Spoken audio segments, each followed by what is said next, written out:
All right, hey everyone, Chris Webster here with Team Black. Welcome to our Patreon page, or if you're a member of the Archaeology Podcast Network, welcome professional members. We're going to talk about using tablets today. This course is intended for principal investigators, project managers, anybody who's considering using tablets in the field, or even smartphones. It all kind of comes hand in hand, just using digital devices that aren't a Trimble or GPS device, because everybody has questions on durability, types, things like that. So let's get into it. All right, so specifically, we're going to cover types of tablets, choosing the right tablet, protecting your tablet, when to use tablets, tablet accessories. First, a little bit about me. I was in the U.S. Navy from 1993 to 1997, and then my BA in anthropology from UND in 2005, and then field school that same year at Olduvai Gorge in Africa. Field technician from 2005 to 2009, mostly on the East Coast. Got my MS at Georgia in 2010. Field Tech Crew Chief Project Manager 2010 2012. Started Dig Tech LLC, my company, from 2012, still going. And then the Archaeology Podcast Network, which is a subsidiary of Dig Tech, in 2014. And then PCS, which turned into Team Black from 2015. And then I started working with and then became an employee of WildNote in 2018. And I'm still doing that as well. Okay, so let's talk about types of tablets next. So it's not just iPads and Android devices out there. There's lots of types of tablets. You got, of course, your typical iPad, and whether you got the iPad mini or the iPad Pro, they're pretty much the same shape. They're just different sizes. So depending on how much screen real estate you need, and we can talk about that at some point, but depending on what you need, then you choose the type of tablet that you need. But then again, there's also Android tablets. There's the Yuma from Trimble, which is pretty popular because people think, I need super rugged, and then they go spend ungodly amounts of money on this from Trimble when not strictly necessary. We'll get into that. Surface Pro from Windows is actually a pretty great tablet, and it just runs Windows 10. So if you need a full desktop in the field, desktop computing power in the field for some program that you need or extra peripherals, then this with a rugged case on it is actually not a bad deal. There's actually tons of different tablets out there, and they all have varying degrees of quality. And I would suggest not using that last one, but, do whatever you can. So the main ones we're going to talk about, though, and the main ones that people use in the field are typically iPads, Samsung high-end tablets, and then, of course, this Yuma Trimble tablet. So those are the three you're most likely to see, or three brands you're most likely to see in the field. All right, so how do you choose the right one? Well, there's a number of factors. The first one is screen type. So the high-end tablets have a glass screen because that is seen as a more durable medium and clearer, and it's just a brighter picture because most of these tablets are made for consumers to watch videos and look at pictures on and do some editing and things like that. So if you got a glass screen, it's typically seen as more durable. Now this Gorilla Glass these days, I mean, I've dropped tablets face down on rocks and they don't break. That's not to say they won't break, but they didn't break. Now, one of the downsides to a glass screen is if you're working in a super hot environment, more specifically a hot environment with direct sunlight, then the glass heats up super fast and the glass doesn't breathe as well as the plastic screen. It holds in, I don't know if breathing is the right word, but the glass holds in a lot more heat. So the tablet has a higher chance of overheating. So sometimes going with the cheaper plastic screen on a cheaper tablet would actually be better if you're consistently in hotter environments. There's ways to mitigate that. Of course, just keep your tablet in the shade while you're using it. I shade it with my body, use it like this. Or use my phone, which that has no problems because it's smaller, hold it next to my body. I always shade it with my hat. It's just not that big a deal. Some tablets have external memory. iOS devices famously do not, so iPads, but most Android devices and some other Windows devices, they do have external memory capabilities. So if you're concerned with saving everything to an SD card or bringing in information from an SD card, then I would suggest going with one of those. And some Android devices you actually have to take apart, like take the back off to get the card out. Make sure you don't have one of those. Make sure it's easy to get out, but then also protected from the elements either through a case or through its own mechanism. The construction, again, plastic versus metal basically. Metal's going to last longer, but the money you're saving on these things, they're almost consumables, like buying paper, to be honest. So just think about how you're using it, who's using it, and how often you want to replace them when you're thinking about construction. Plastic obviously is going to last not quite as long because it's going to flex and bend and could melt even in right conditions. And people throw them in their backpack. They get destroyed that way. So consider that when you're thinking about construction. Screen brightness. Now, again, this comes down to cost. Your higher end tablets are going to have just a brighter screen available, and that might be an issue if you are working with sunlight. Again, I always shade my tablet, so screen brightness isn't always a factor, but it can be. Keep in mind, too, that the higher end glass tablets they have a polarizing effect. So if you're wearing polarized sunglasses and you always like to use your tablet in one orientation, it could be actually black, the screen, and then you turn it and you can see it again. That's because polarization works by going 90 degrees to the sunlight coming in and reducing that. So, but it has a negative effect on your sunglasses or your reading glasses. Processor speed, again, depending on what you're doing. If you're just doing a bunch of text input and photographs and things like that, probably not a big issue. Most of your tablets these days are going to be able to handle any of that stuff. Now, if you're doing a lot of other things in the field, like high-end things, maybe on a Windows tablet, then you might consider processor speed. Operating system, keep it updated. Again, look at the apps you want to use. Maybe they're only available on iOS. Maybe they're only available on Android. So think about that when you're considering the tablet that you're going to buy. And then, of course, the accessory market. You want cases, you want other things to be able to use for them. One of the downsides to most Android tablets is they don't have a strong accessory market because there's so many different types. So iOS devices, every case manufacturer makes something for iOS devices. However, only the higher-end Samsung devices actually get specialty cases that actually work and other things you can use for them. So definitely look at the accessory market before you go buy a bunch of tablets. You don't want to buy a bunch of cheap tablets and then not be able to put cases on them. I mean, maybe you don't care if you only paid $100 for them, but consider that as part of your buying strategy. Okay, so you bought a tablet. Let's talk about how you're going to protect it. Before you figure out what kind of protection you're going to get, you need to understand what the rating system means for the thing that you bought. Now, I'm using here an iPhone X or an iPhone 10, however you want to say that, as an example, and that has a protection rating of IP67. Well, what the heck does that mean? It means ingress protection, and you look at the ingress protection rating guide to figure out what that means. So the 6 is the first number in the column, and that means dust tight, no ingress of dust. That means you can throw this thing in the sand. It's as tight as it's going to get from a dust and dirt standpoint. With no case on it, nothing's going to get in. Now, that's not to say something's not going to get in the tiny hole on the bottom here for the plug. You'll have to blow that out if you want to use your power cord again or use your wireless charging. You can do that. But if you want to plug something in the bottom and it's full of dirt, obviously you're going to have to clean that out. But it's not going to ruin the phone. The 7 is in the second column, and it's the almost the second best. So it's protected against 30 minutes of submersion at a depth of 1 meter. So you can drop this thing in a creek or a pond as long as you get it out within 30 minutes, and there's probably some wiggle room on that. Again, this is without a case. So if you have a case on it, it's even longer if that case is water protected.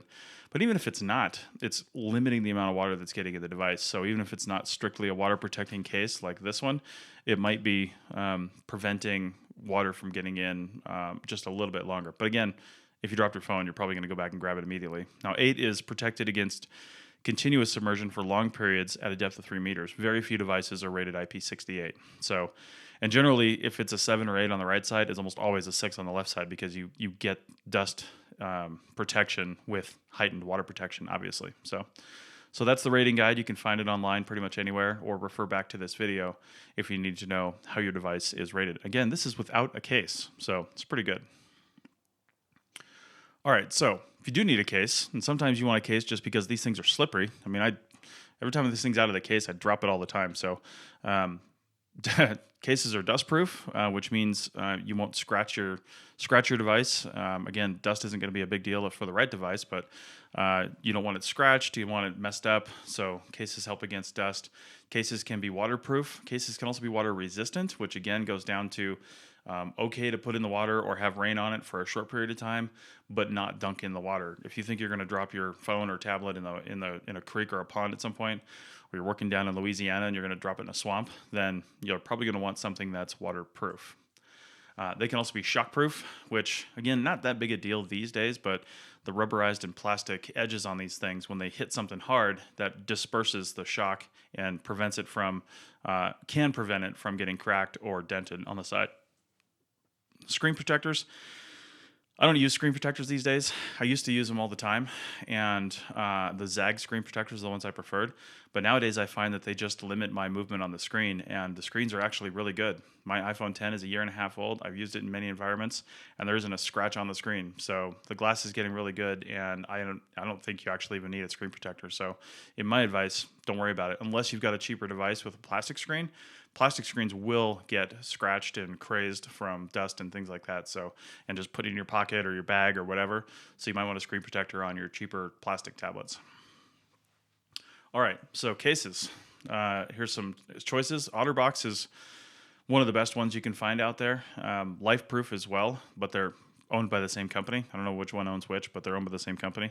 So check those out. And again, you want to see if they make a case for your device, because they only make a case for the most commonly used devices, which again are the high-end Samsungs and iPads and iOS devices and some other ones. But make sure they make a case if you're going to go with these guys for the one you want. They're probably the best ones you can get.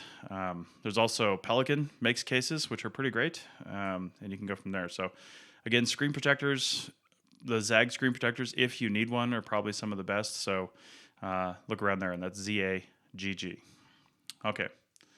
So when are you going to use a tablet? Well, quite frankly, you can use it anytime you want.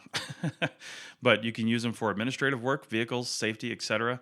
You can have safety videos on there, vehicle reporting information, keeping track of mileage, receipts, stuff like that. Just have a vehicle tablet, or maybe the crew chief has a tablet, and they use it to manage the entire project.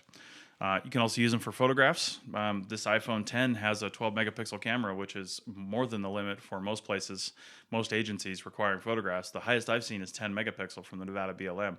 So this camera is actually pretty high quality, and more often than not, you don't need some of the things that come with a DSLR camera. You can just use your tablet or your phone as long as you keep the lens clean and it takes the right photos. So just test them out and see what you get.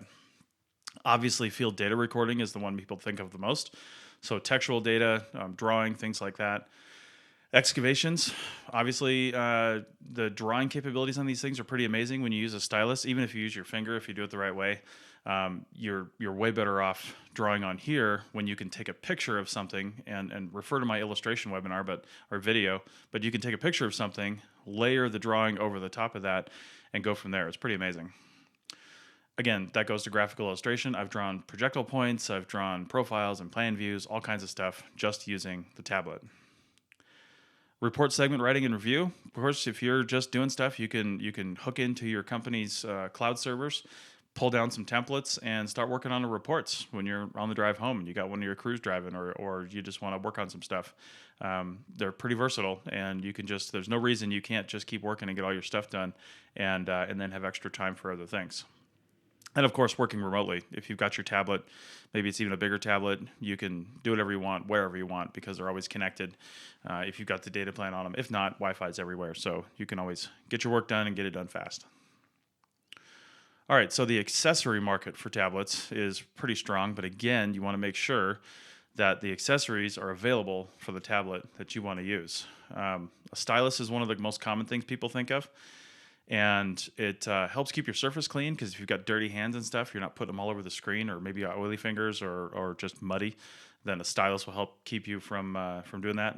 There's a higher accuracy when drawing. If you get the right stylus, you can get really pinpoint accuracy. And I've even seen screen protectors that say they mimic the feel of paper. So if you like to write or sketch and you need that resistance, because the glass screen and a plastic stylus doesn't really give you any resistance, and that can be a little hard to get used to, I say just get used to it. But if you don't want to, look up the paper-like screen protectors.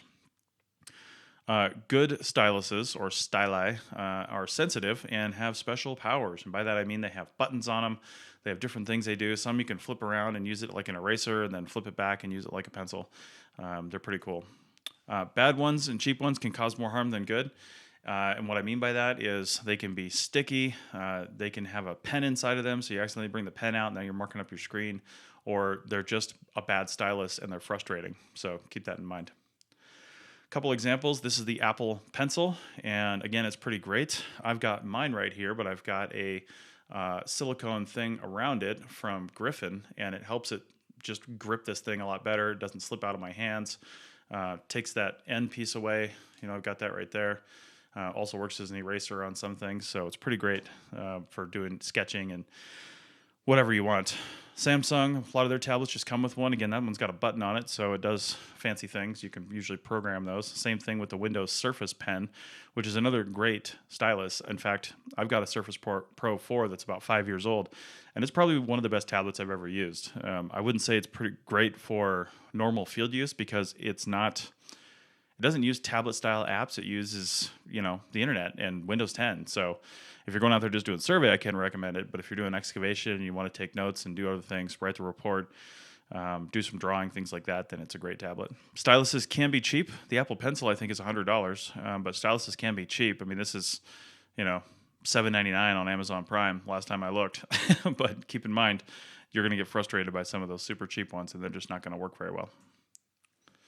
All right, so people are always concerned with memory and backup, and there's some accessories that can help with that. In-field backup is essential, even if you're just backing up off the app and onto the tablet. That's still important because if the app crashes or if the app gets corrupted somehow, now it's at least stored on your tablet. So that's essential. But there's also other ways to do in-field backup, and we'll talk about that in a second. There's no need for computers. If you're doing this right, you shouldn't have to use a computer or anything else to do your backups if you're doing this right. Again, we'll talk about that shortly. One of the ways you can do this, and this is what we're going to talk about, is SD cards and Wi-Fi jump drives. So let's look at that. So one of the things I have a couple of these, this SanDisk Wi-Fi jump drive, and they come in various sizes. But what this does is this creates a Wi-Fi network, and the Wi-Fi network can be connected to by up to 8 devices, last I checked. And you connect to the device, and then you go into your app, and you use the little share button on an iOS device. Samsung has other ways to do it, or Android does. And you basically share to the app that SanDisk gives you. Now, once it's in that app will give you the ability to transfer back and forth to that drive. And I've done that before with field crews where we're done recording a site or maybe at break time or something. We'll just save everything we have to the drive, and now that drive sits in my pocket, and now it's on the tablets and it's on the drive, so it's in multiple places, and that's exactly what you're looking for. Power is a huge one. Power is huge. If you are supplying things to your field crews like water and sometimes even trowels and clipboards and stuff like that, start thinking about sending them batteries too, because everybody's using electronic devices in the field and batteries are huge. So the first thing you need to understand when picking a battery is what milliamp hours means, because you'll see these numbers on there, 2,000, 3,000. I've got a 30,000 milliamp hour battery right here, but that's basically like the gas tank. It's how big is the gas tank. So your phone might have a gas tank that has a 4,500 milliamp hour battery in it. If you've got a 30,000 milliamp hour battery external, then you can charge up your phone 6 times, 7 times. So consider that. That's how you do the math. If you go out and buy a 1,000 milliamp hour battery, you're not going to get that much of a charge on it. But also consider how long is your device lasting in the field. If you're getting into 1, 2 o'clock in the afternoon with heavy recording, and you only have to go to 3 every day, then maybe get a 2,000 milliamp hour battery. That's enough to get you through the end of the day. This thing is super heavy, and you don't want to carry it if you don't have to. But this thing will also charge 4 devices at one time, and we used to charge at lunchtime and just throw everybody on it and be done with it and just top them off. So battery backup, that's what this is. So battery backup is great for tablets, phones, GPS devices, whatever hooks in through USB, and this one even has a USB-C port on it. Again, good for other devices too. You got to find ones that are optimal for the environmental conditions that you're in. For example, this one is water resistant because these little tabs here can come off, these little flaps. But if I do drop it real quick and pull it out, it's probably okay. But I'd probably want to dry it before I used it again. It's also rugged. They make some pretty fragile ones out there that you wouldn't want to take in certain conditions. Some of them have little solar panels on them. Keep in mind, it takes a long time to charge up with that tiny solar panel. So maybe you can attach the battery to your backpack or something and always have it out so it's trickle charging continuously until you need it, but don't rely on it. Don't let it go dead and then rely on solar to charge it back up. It's going to take too long. Okay, some examples. Again, the Zero Lemon one is one I highly recommend. They come in many different sizes. That one's pretty great. Again, little solar panel on it, but that's a little 10,000 milliamp hour battery that they sell. And then this is one for Mophie, which is a big company. You'll see them all over the place, but again, not super rugged. So Try to find ones that handle getting banged around in your backpack and dust and things like that. All right, so GPS is another concern people have, and there are some concern with that. So tablets and smartphones typically have a GPS accuracy of 3 to 5 meters, unless you're able to average your point, or some phones and tablets are coming out this year, 2019, with sub-meter accuracy, or at least near-meter accuracy. So keep an eye out for those. But your standard ones, including iPhones and high-end Samsungs, they are 3 to 5 meters at best. You might get a little better than that, but your average is 3 to 5 meters.